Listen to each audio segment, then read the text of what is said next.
perlu kita fahami sebagai rakyat Malaysia adalah sejarah negara kita, sejarah pembentukan negara kita, asal usul kita, dan daripada situ kita dapat memahami kedudukan kita di negara kita ini dan bagaimana perkara ini boleh diteruskan dalam kesinambungan kita menuju kemajuan negara dan menghampiri tahun 2020 ya, kita mengimbas sejarah khususnya kegemilangan tamadun Melayu, dan ini juga salah satu daripada program yang dilaksanakan di bawah Perpustakaan Negara Malaysia untuk bercerita lebih lanjut tentang bagaimana kita boleh sama-sama menelusuri kegemilangan tamadun Melayu ini menerusi naskah lama dan juga artifak lama Melayu. Kita bersama dengan dua tetamu yang kami jemput ke studio 2 pada pagi ini. Di hujung sana Encik Faizal Hilmi Yusof yang merupakan penolong pengarah kanan Pusat Manuskrip Melayu Perpustakaan Negara Malaysia. Selamat datang Encik Faizal. Ya, dan juga Encik Azhar Muhammad, Presiden Kemuda ya. Kemuda ni apa penuhnya? Kelab Merdeka Muda. Kelab Merdeka Muda. Dan Encik Azhar adalah presiden untuk Kuala Lumpur dan Selangor ya. Untuk satu keseluruhan. Keseluruhan. Ya, baik. Jadi berapa ramai ahli semua sekarang ni? Kita baru berdaftar baru setahun 2 bulan. Masih baru lagi ya? Masih baru, dan kita punya keahlian dah mencecah hampir 2,000 orang. Baik. Tapi masih lagi dibuka dan masih lagi dibuka. Lebih ramai lagi yang boleh menyertai. Yes. Jadi kita lihat kepada kegemilangan Melayu itu sendiri, tamadun Melayu ya. Bagaimana artifak lama ataupun naskah-naskah lama ini kedudukannya di dalam sejarah Melayu itu sendiri? Okay. Sebenarnya ya, naskah-naskah lama, artifak lama ini merupakan satu sumber utama dalam kedudukan sejarah kita, kerana apa yang tertulis dalam semua buku dan apa sekalipun sebenarnya bersandarkan kepada sumber-sumber ini. Ya, sebagai contoh naskah-naskah lama sebagai hikayat Hang Tuah dan sebagainya ya, kita tahu apa yang tertulis dalam ejaan Rumi sekarang merupakan berdasarkan daripada kitab asal yang menggunakan skrip Jawi lama. Okay. Dan sama juga dalam bentuk artifak pun, mana ada yang diceritakan di dalam hikayat dan ada boleh dibuktikan melalui artifak sebenarnya yang masih disimpan. Nanti mungkin Presiden Kemuda akan terangkan lebih lanjutlah mengenai artifak yang ada. Baik. Jadi bagi naskah yang dikenal pasti, seawal mana tarikhnya yang ada dalam koleksi? Sebenarnya di Perpustakaan Negara kita merupakan pusat kebangsaan manuskrip Melayu terbesar ya di dunia ni, dan kita menyimpan 4,600 naskah manuskrip Melayu asal. Dan yang tertua ialah kitab Khalqu As-Samawati wal Ardh, iaitu tentang kejadian langit dan bumi yang usianya hampir 400 tahun. Iaitu sedikit sahaja selepas pada kegemilangan kerajaan Melayu Melaka. Baik, daripada 4,000 tadi ya? 4,600. 4,600 jumlah terkumpul naskah Melayu lama yang ada di Perpustakaan Negara. Berapa peratus sebenarnya yang diketahui umum? Saya rasa mungkin banyak juga yang tak diketahui ya. Ya. Pada saya mungkin kerana penguasaan faktor Jawi lama ya. Skrip Jawi lama ini memberi satu kekangan terutama kepada generasi muda untuk membaca ataupun melihat naskah manuskrip Melayu, dan mungkin pada kesempatan ini saya akan pertontonkan kepada masyarakat di luar sana mengenai bentuk naskah lama yang ada dalam simpanan Perpustakaan Negara, dan mungkin boleh saya katakan dalam 20% mungkin yang sedar akan kewujudan naskah lama yang menjadi identiti dan kebanggaan Melayu sebenarnya. Masih banyak yang boleh diterokai lah. Ya, masih apa yang ada di depan Cik Faizal? Okey, sebagai contoh ya. Ini satu naskah penting dah berbentuk manuskrip, iaitu naskah tajuk As-Salatin ya, Mahkota Raja-Raja. Ini naskah asal ya, berusia lebih kurang 150 tahun. Ia berasal daripada Setiu Terengganu, perolehan dulu ya. Ini merupakan satu garis panduan ataupun kepada para menteri, pemimpin, rakyat juga ada peranan yang ditulis di dalam ini. Ini pengarangnya ialah Bukhari Al-Jauhari yang dikatakan berasal daripada Johor sebenarnya pada tahun 1600 dulu. Ini salah satu contoh, dan ada lagi 4,500 lebih naskah. Jadi saya menggesa kepada semua masyarakat Malaysia untuk pergi ke Perpustakaan Negara, selidikilah sebenarnya pelbagai macam ilmu sebenarnya. Naskah sebegini berapa nilainya sekarang?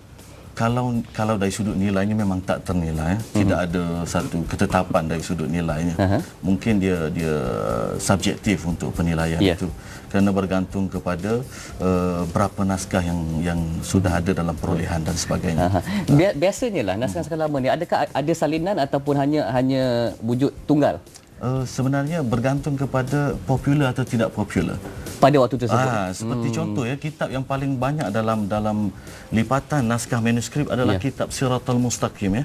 Kitab ini yang dikarang oleh Syekh Nuruddin Ar-Raniri pada tahun 1644 Masihi, iaitu merupakan yang paling banyak tebarannya di seluruh Nusantara. Kerana dalam koleksi PNM juga sudah meliputi 100 naskah. Baik. Boleh saya pegang? Oh, bukan senang ya. Bukan senang ya kita untuk melihat naskah-naskah lama sebegini, apatah lagi memegang dalam tangan sendiri. Saya rasa naskah sebegini dan artifak-artifak lama ni dijaga dengan begitu rapi sekali ya. Dan ada syarat-syarat tertentu yang dikenakan sekiranya ada yang berminat untuk mengetahui lebih lanjut, kerana faktor usianya, sensitiviti kepada persekitaran akan mempengaruhi kualiti dan ketahanan satu artifak sebegini. Dari segi artifak pula macam mana, Cik Azhar? Okey, untuk program kali ini kami bekerjasama dengan Cik Zainal bin Johan selaku pemegang amanah artifak-artifak daripada keturunan Bendahara Tun Perak sendiri. Yang mana untuk program kali ini kami membawa 17 artifak. Macam kalau kita tengok di banting kita ada gambar, macam keris penyalang, kita ada bawa cipan. Ini semua adalah alat khazanah yang disimpan oleh keluarga Bendahara Tun Perak sendiri.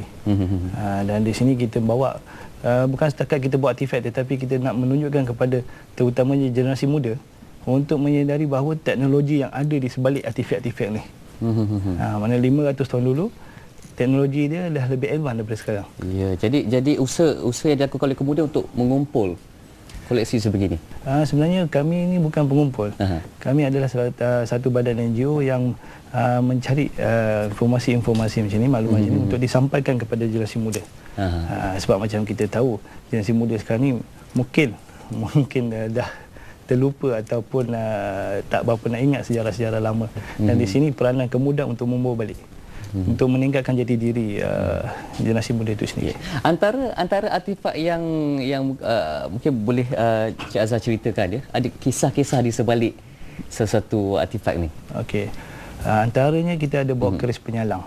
Keris penyalang ni adalah keris hukuman di istana pada zaman dulu, dan diguna pakai ketika hukuman kepada Tun Fatimah sekeluarga. So kita akan bawa bersama. Dan artifak-artifak yang kita bawa ni semuanya ada related dengan hubung kait dia dengan naskah-naskah yang ada. So kali ini kita bawa, kalau mungkin dulu ada orang buat pameran manuskrip, tapi bila baca tak ada artifak dia, tak ada bukti dia. Mungkin ada pameran artifak tetapi tak ada dalam naskah dia. Kali ini kita gabungkan. Bila tengok dalam naskah, ada dah artifak dia. Jadi setiap tinggalan sejarah tu, sama ada dalam bentuk bertulis ataupun dalam bentuk artifak bentuk material ataupun mungkin yang disampaikan secara lisan, ada kisah di sebaliknya ya. Ada cerita tersendiri, dan saya kira lebih menarik daripada sebarang cerita fiksyen yang mungkin ada sekarang ini ya. Jadi bagaimana ya naskah-naskah lama ini dan juga artifak-artifak lama ini menggambarkan kegemilangan tamadun Melayu itu sendiri daripada dahulu hingga sekarang. Okey ya. Kalau dari sudut naskah, sebagai contohlah saya ambil apa yang dimaklumkan oleh Tuan Azhar tadi ya, berkenaan dengan warisan daripada Bendahara Tun Perak, berkenaan dengan segala artifak yang lebih kurang 200 semuanya. Sebenarnya banyak yang tercakup di dalam naskah manuskrip Melayu Hikayat Hang Tuah yang ada dalam koleksi Perpustakaan Negara sendiri. Ya, kita ada simpanan 4 naskah Hikayat Hang Tuah sebagai contoh, itu salah satunya yang dibanting itu, di mana ini telah mendapat pengiktirafan daripada UNESCO Memory of the World Register pada tahun 2001 sebagai salah satu karya yang memberi gambaran kegemilangan dan tamadun Melayu, kehebatan Melayu pada suatu ketika.